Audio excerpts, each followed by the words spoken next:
Early morning at Orly Airport, Paris. The sky still wore its robe of darkness. The glass windows of the terminal fogged up with cold breath from the inside. Light hadn't yet claimed the day. A dull gray spread across the horizon, and only the buzz of suitcase wheels and half-awake passengers gave the place any pulse. Among them, a man walked in. Alone. Not surrounded by security. Not wrapped in designer luggage or guarded stairs. He wore a faded gray coat, his sneakers worn thin at the soles.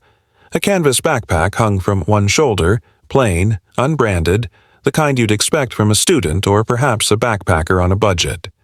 No one noticed him. No one needed to. He blended into the kind of invisibility the world has long perfected for men like him, quiet, black, and unaccompanied. He found a plastic chair by the window and sat. No phone calls, no eye contact. Just the sound of airport life moving around him like waves brushing past a rock. He pulled out his phone. Not the latest model. Opened his email, scanned through with calm fingers. Not a single person in the lounge turned their head. Not even the security officers who paced nearby with rigid steps. A group of Western businessmen, seated not far off, laughed boisterously about mining contracts in Central Africa. They spoke of margins, expansions, and opportunities, like Africa was a catalog they could shop from. None of them spared a glance for the man sitting silently by the window. But what they didn't know. Was that his name?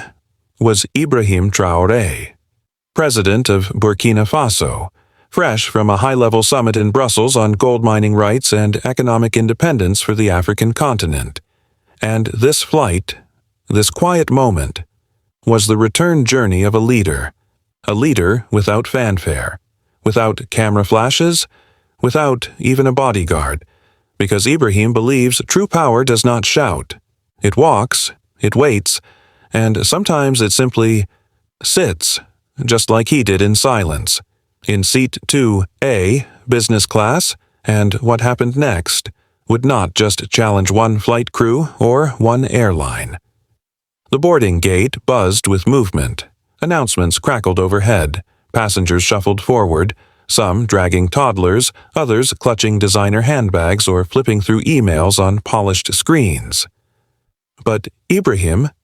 He stood when called, walked steadily, and offered a polite nod to the attendant.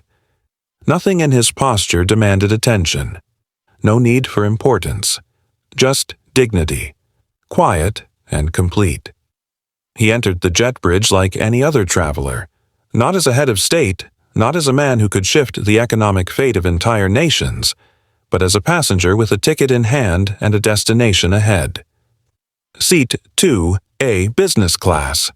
He placed his bag gently in the overhead bin, took his seat, and continued reading from his phone. There was no entourage, no camera flashes, just a man, traveling home, but somewhere down the terminal. A storm had just walked in. Cut 2. A tall white man in a sharply tailored navy suit charges into the priority boarding area. His stride was fast, his face flushed, his voice impatient. Luc Morel, age 55, CEO, head of a European energy conglomerate. His company operated in over a dozen African nations. A man used to private jets, red carpets, and doors that opened before he even knocked. And now, he was late. "Business class is full, sir," the gate agent told him with professional restraint.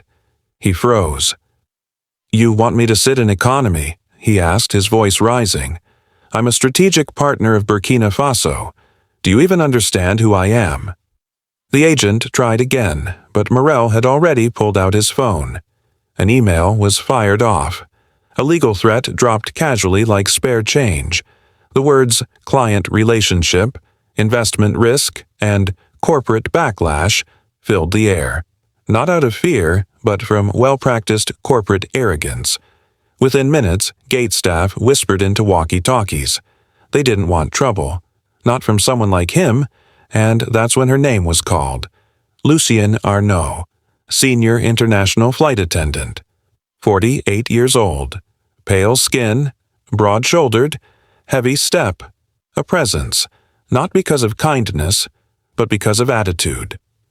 She marched toward the plane with the confidence of someone who had decided long ago who belongs where. Her lipstick, fiery red, almost defiant. Her hair, tied back so tight it mirrored the tension in her jaw. She wasn't briefed with details. She wasn't shown the passenger list. She was simply told, "There's a VIP who needs a seat. Discreetly. Make it happen." Lucienne entered the aircraft. Her heels clacked sharply on the cabin floor. Her eyes scanned business class. They passed the suited executives, the polished influencers, the European diplomats. Then they landed, on row 2. A man in a simple gray coat, dark skin, calm eyes, quiet demeanor. Lucienne didn't hesitate. She didn't ask for a name. She didn't check the system. She had already decided. That man doesn't look like someone who belongs here. She stepped forward and delivered her line, smooth and sanitized. "Sir, due to a scheduling issue, we need to rearrange some seating. Would you mind moving to economy?" Pause. Ibrahim looked up. There was no surprise in his eyes, no panic. He simply reached into his coat pocket, pulled out his boarding pass, and handed it over gently. Seat 2. A business class, high priority tag. Lucienne looked at it. Barely. 2 seconds. Maybe less. Then she looked back at him, and what her eyes said had no need for words. "How could someone like you be sitting here?" She handed the ticket back with a shallow nod. No apology, no explanation. Then turned and walked away. But what she didn't know was that the man she had just judged had veto power over a €300 million energy project her own country had spent the past 7 years negotiating. Fade to black. The distant hum of jet engines rises. This wasn't just about a seat. This was about something far bigger, and it had only just begun. The cabin returned to stillness. The hum of the air conditioning, the faint rustle of newspapers. Everything resumed as if nothing had happened. But something had. Lucienne's heels clicked away, but her judgment still echoed. She thought she had handled it discreetly. A routine adjustment. A man in a plain coat, sitting alone. Easy to move, easy to ignore. But Ibrahim didn't look shaken. He didn't look disturbed. He just looked at peace, as if the insult had merely confirmed something he'd always known. People don't see what they're not ready to respect. Cut 2. A few rows behind. 2 African passengers watch silently. One was a nurse on leave from Marseille. The other, a schoolteacher visiting family in Dakar. They had seen the exchange. The body language, the forced smile, the swift targeting. The nurse leaned over to her seatmate and whispered, "They have no idea who that man is." Her friend nodded, eyes still fixed on Ibrahim. He looked so ordinary, but something about him. No one dares touch. Cut 2. In the galley, Lucienne was checking the passenger manifest again. Her finger ran down the names. She wasn't reading, she was scanning. Not for profiles, but for skin tones. A list of who might not raise their voice, who might not complain, who might voluntarily comply. Because now, she needed more seats. Luc Morel was still in the lounge, fuming, but Lucienne had made a decision. If one quiet black man could be moved, maybe others could too. She walked back into business class. Her face, blank, her tone, formal, but her actions, they were no longer random. She walked past the suited white banker sipping his espresso, past the German consultant reviewing quarterly reports, past the French influencer posing by the window. Then she stopped. A young black software engineer, passport in hand. Quiet, well-dressed, but unassuming. "Sir," she said with the same polished voice, "we're asking for a small favor. Could you assist us by taking another seat?" No explanation, no options. The man hesitated, not out of fear, but confusion. He looked at his boarding pass. He had paid extra for this seat, chosen it specifically, but the eyes around him were watching, and the rules were clear, even if unspoken. Argue, and you become the problem. Comply, and disappear. So he nodded politely and stood up. Lucien smiled, another seat secured, another problem resolved, but none of it went unnoticed. Cut to Ibrahim, still in 2A, still silent. He had seen the pattern, seen how Lucien's eyes never stopped on certain passengers, seen how her requests followed a certain rhythm, a certain color. And when she returned, again, this time she didn't even speak. She just stood in front of him. Her posture said it all. You've had your moment. Now it's time to give way. But this time, Ibrahim stood too. Not in defiance, not in protest. He simply rose, straight-backed, shoulders steady, and looked directly at her. His eyes didn't accuse. They revealed. And in that moment, Lucien didn't feel like an attendant. She felt exposed. Not to the cabin, not to the passengers, but to the weight of her own assumptions. She had expected irritation, or maybe silence, but what she got was a question. Software calm, unavoidable. Why was I chosen? Lucien blinked. She wasn't prepared.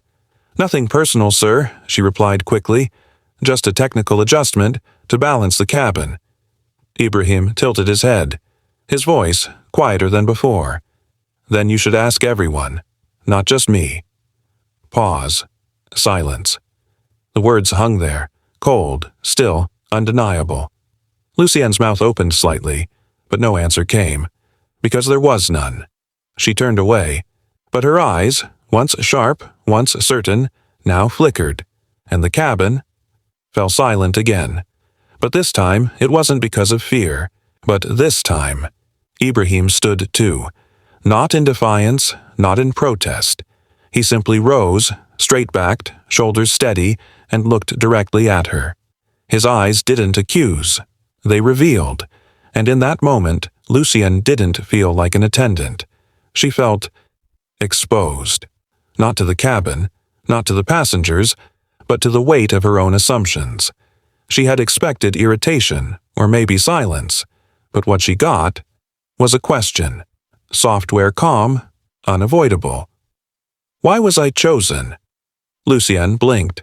She wasn't prepared. Nothing personal, sir, she replied quickly. Just a technical adjustment to balance the cabin. Ibrahim tilted his head, his voice quieter than before. Then you should ask everyone, not just me. Pause. Silence. The words hung there, cold, still, undeniable. Lucien's mouth opened slightly, but no answer came, because there was none. She turned away, but her eyes, once sharp, once certain, now flickered, and the cabin fell silent again. But this time it wasn't because of fear. It was the sound of truth settling in, the kind of truth that doesn't need to raise its voice to be heard. Lucien returned to the galley, but not as confidently as before. Her shoulders weren't as squared, her stride less certain, because for the first time that morning she hadn't won, not because she was stopped, but because the man she confronted never fought her at all.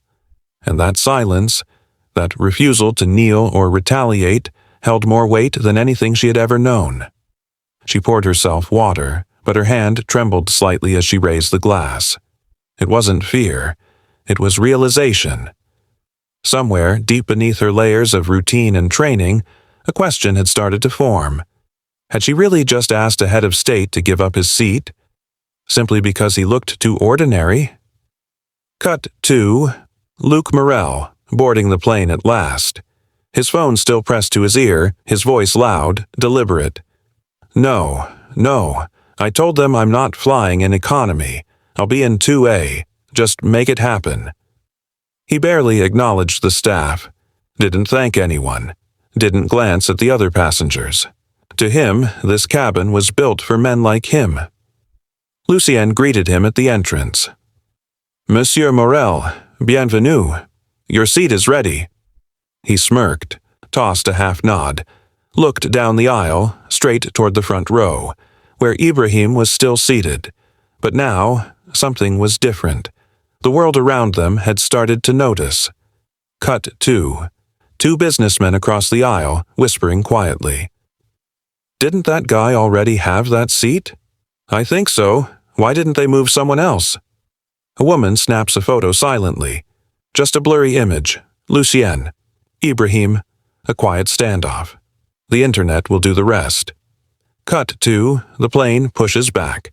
Taxiing begins. The captain's voice welcomes everyone. Seatbelts click. Safety videos play, but no one's really watching. Because even in the air, something is beginning to sink. The illusion of who's allowed to belong is breaking. Scene. High above Europe, the plane stabilizes. Lunch is served. Small talk resumes. But Ibrahim remains silent. He eats slowly, reads quietly, doesn't look around, yet the atmosphere bends around him, not because he's commanding it, but because those around him are beginning to question how they misread him so completely. Cut 2. Lucienne reviewing her tablet, looking at names again. She scrolls, stops, scrolls again, and then she freezes. Her thumb rests on a single line. Mr. Ibrahim Traoré, President of Burkina Faso seat, Business Class 2. A priority code, red diplomatic level, VVIP. Lucienne's face goes pale. She doesn't speak, just stares at the words, as if, by reading them, she could somehow erase what already happened. But nothing can rewind a moment of prejudice. Cut 2. She stands up. She walks back to Ibrahim's seat once more. Her lips move, preparing an apology, but her feet slow down, because deep inside, she knows. An apology now would be for her, not for him. She reaches his row. He looks up, still calm, still silent. Lucienne says nothing, just folds her hands and nods faintly. A show of respect, too little, far too late. Ibrahim returns the nod. No smile, no anger, just dignity. Cut 2. 2 rows behind. The same nurse leans forward again. "This flight is going to change something. I can feel it." Her friend nods slowly, and from her seat, quietly types a message on her phone. As the engines hummed steadily above the clouds, the cabin returned to its usual rhythm. Meals being served, drinks poured, trays clinking softly. But something inside the atmosphere had changed. Not visibly, not loudly, but deeply. Lucienne sat alone in the service area, pretending to sort cutlery, but her mind wasn't on the task. She couldn't stop thinking about him. That man, that coat, that seat. No words had been exchanged in anger, no threats, no raised voices. And yet, she felt more shaken than if she had been screamed at. Because dignity, when unbothered, speaks louder than any outburst. Cut 2. 2 rows behind, a teenage girl scrolling through her phone speaks softly to her father. "Isn't that the president of Burkina Faso?" Her father leans in, looks toward 2A, and nods slowly. "I think it is." The girl whispers, "Why did they try to move him?"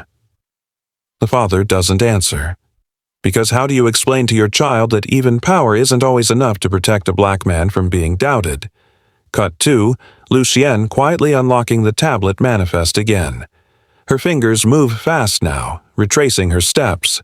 She scrolls to row 2, scans the passenger manifest, and there it was. Line 14. Ibrahim Traoré, President of Burkina Faso, Seat 2. A. Diplomatic tier.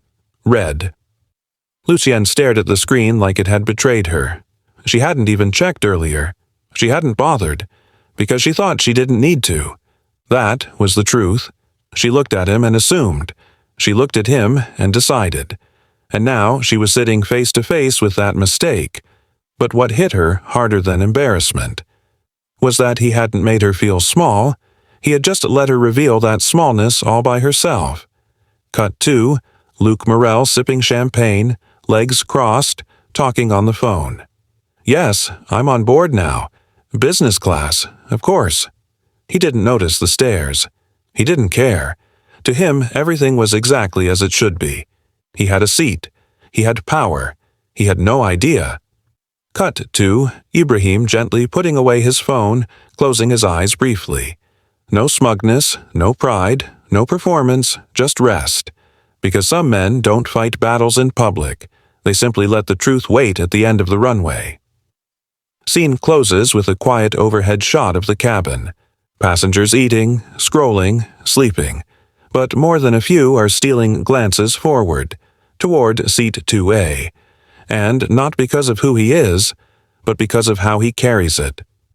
The plane sailed over the Mediterranean, clouds floating beneath it like soft blankets. To the outside world, this flight was routine, but inside cabin 2A, history was quietly sitting upright, sipping water and watching the sky. Lucienne stayed near the galley, her nerves tightening like a corset. She knew. She had made a mistake. But pride is a stubborn thing. It doesn't apologize. It calculates how to survive exposure. Cut to the co-pilot steps briefly out of the cockpit, whispering something to a senior crew member. A strange energy passed down the aisle. Not panic, not alarm, just awareness. Because a coded message had just arrived from the Burkina Faso diplomatic office. Not loud, not accusatory, just one line. Please extend all due courtesies to His Excellency, President Ibrahim Traoré. Cut to the purser's face blanches as he rereads it. He turns slowly toward the front. That was the moment the cabin crew realized. They had spent half the flight trying to relocate the most powerful man on board. And now, the spotlight was no longer on him. It was on them. Scene. Lucien's hands tremble slightly as she re-pours sparkling water for a guest. She hadn't said a single racist word. She hadn't raised her voice. But that's the thing about prejudice. It doesn't always come with slurs. Sometimes it wears a uniform, walks professionally, and smiles through assumptions. Cut to Ibrahim's eyes calmly scanning the flight path on the screen in front of him.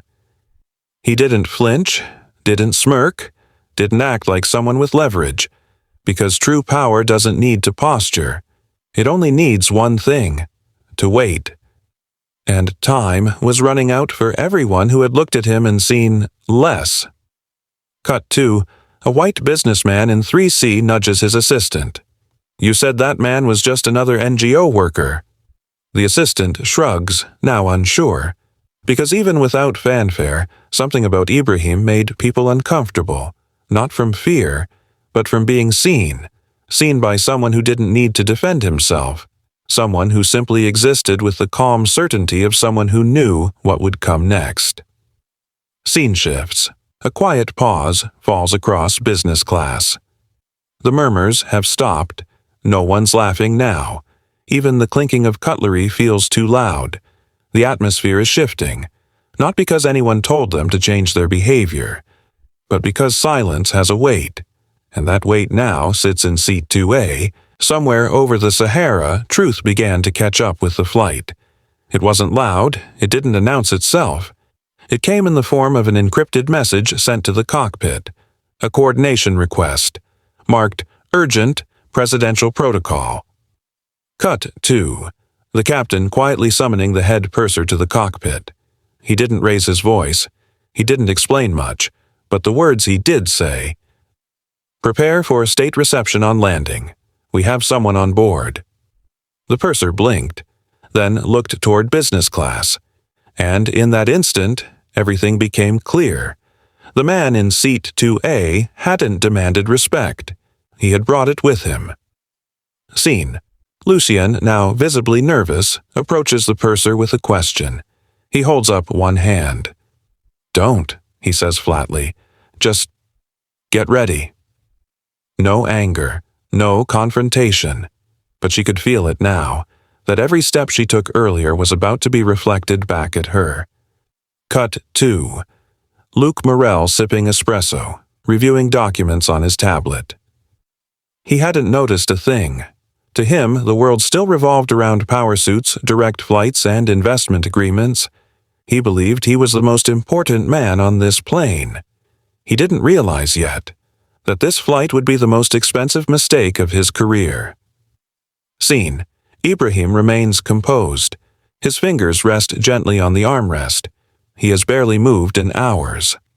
That's what struck people most, the way he held himself, not with arrogance, but with quiet, unshakable certainty, because he didn't need to correct anyone. The world was about to do that for him. Cut to back of the cabin. A young flight attendant scrolls through her phone, whispers to a colleague. Is that really him? Her colleague nods slowly, eyes wide. The cabin was still calm, but it wasn't the same. You could feel it in the way people adjusted their posture, in the way passengers looked twice before speaking, in the sudden realization that power doesn't always enter with an entourage. Sometimes it just boards alone, in silence, in a gray coat. Scene ends with the plane beginning its descent. The seatbelt sign lights up. Outside the window, the red soil of Burkina Faso begins to emerge beneath a blazing horizon. The passengers sit upright, tension quietly rising. But only one man remains completely still, because his arrival doesn't begin now. It began the moment he didn't move. As the plane made contact with home soil, something shifted. Not in the sky, not in the air, but in the energy of the people on board. Passengers sat in stiff silence. The cabin crew, once polished and composed, now looked pale and unsettled, because they knew something was waiting outside. Cut to outside the plane window. A long line of black SUVs parked beside the runway.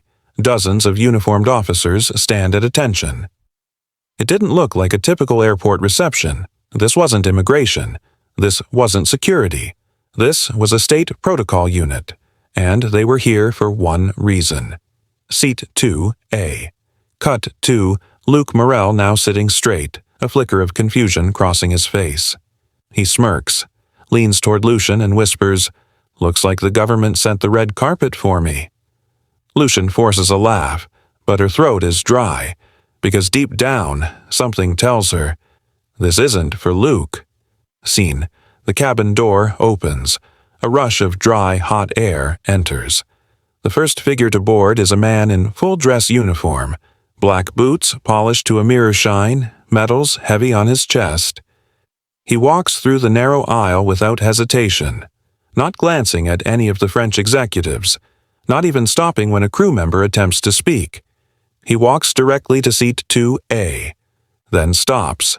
Cut to Ibrahim slowly rising from his seat. No grand movements, no words yet, just a calm breath. The officer raises his hand in a formal salute. "Monsieur le Président, bienvenue chez vous." "Mr. President, welcome home."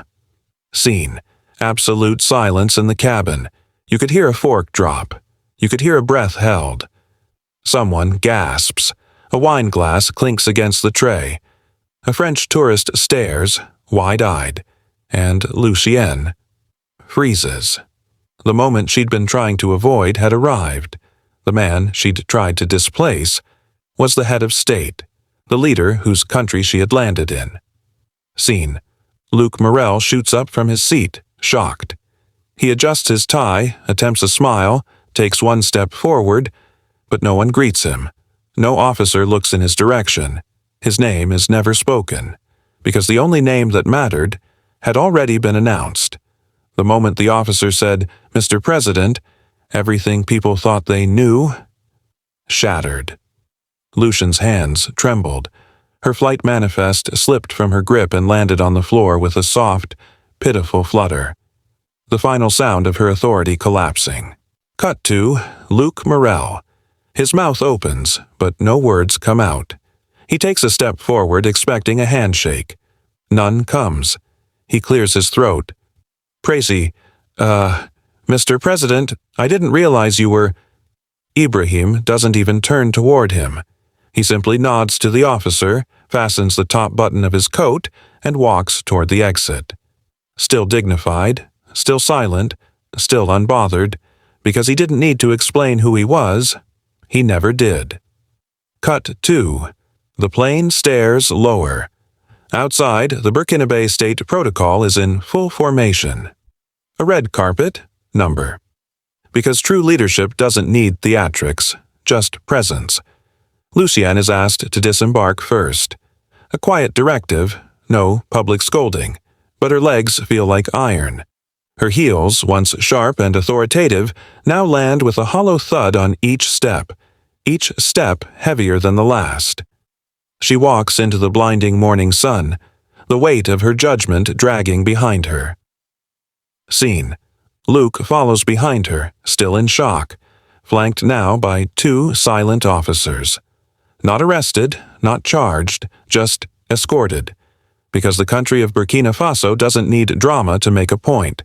Their justice doesn't wear rage, it wears discipline. Cut 2. A quiet but firm statement is read to the press gathered near the tarmac. The government of Burkina Faso will review the incident involving the president aboard Flight AF-872. Any act of disrespect against a head of state will be handled under transparent and lawful process. No yelling, no threats, just unmistakable clarity. Scene shifts to the airline's headquarters later that afternoon. Screens flash. AF-872 incident goes viral. Airline under fire for racial profiling. Who is Ibrahim Traoré? The board scrambles. PR teams scramble harder. An official statement is issued. We sincerely apologize for the discomfort caused. We are reviewing our training protocols. Customer respect is our top priority. But by then, the world had already made up its mind. By nightfall, the entire internet had seen it. A man sitting in seat 2A, a white flight attendant standing over him, and a uniformed officer saluting. The footage wasn't cinematic, it wasn't edited, it wasn't staged, but it was real, and that's what made it powerful. Respect Africa. He sat in 2A, Ibrahim Traoré. They trended globally, from Johannesburg to Paris, Lagos to New York. Clips went viral, voiceovers added in dozens of languages. Cut 2. Footage of Lucienne's cold stare, captured by a passenger, then a still frame of Luc Morel entering the cabin, smug, and finally, the salute, the silence, the bowing heads. For once, the world didn't just scroll past, it paused, because something about it struck deeper than politics. This wasn't just a story about race, or power, or class, it was a mirror, and people couldn't stop looking. Scene. News anchors in France, Senegal, Canada, all discussing the story. An African student at Oxford speaks on BBC News. A Burkina Faso journalist delivers a monologue on national pride. They all ask the same question. Why do we only respect a man after we find out who he is? Why does quiet dignity get mistaken for weakness? Until it walks with a title? Cut 2. A press briefing in Ouagadougou. Ibrahim Traoré stands at the podium, calm, no teleprompter, no speech in hand. A French reporter steps up. Mr. President, do you plan to press charges against the airline or its staff? Ibrahim gives a soft smile. I don't want punishment. I want change. I want people to learn how to see, not through their fear, not through their prejudice, but through their humanity. A pause. Silence in the room. No further questions, because there was nothing left to say. The world had watched. The headlines had roared. The internet had spoken. But inside the walls of Burkina Faso's presidential palace, none of that noise mattered, because true leaders don't govern through reactions. They lead through focus. Cut 2. Ibrahim Traoré walking down the marble corridor. No press, no bodyguards, just him and his aide. He arrives precisely at 8 a.m., not to address the scandal, but to begin the day. Scene. A cabinet meeting. Agricultural development plans spread across the table. He reviews proposals for food independence, discusses new partnerships with local universities, answers a question from a young woman in the back row. "Mr. President, what's your long-term vision for a self-reliant Africa?" He smiles. To raise a continent where dignity is not something you demand, but something you carry, and no one dares question. Scene. His aide enters, gently sets a coffee cup beside him. Black, no sugar. Ibrahim thanks him with a nod. No mention of the flight, no discussion of Lucian, no talk of Luc Morel. Because real power doesn't linger on insults, it builds futures. Cut to Lucian sitting in a corporate HR office, her uniform folded beside her, across from her a suspension notice. The words, "Pending review."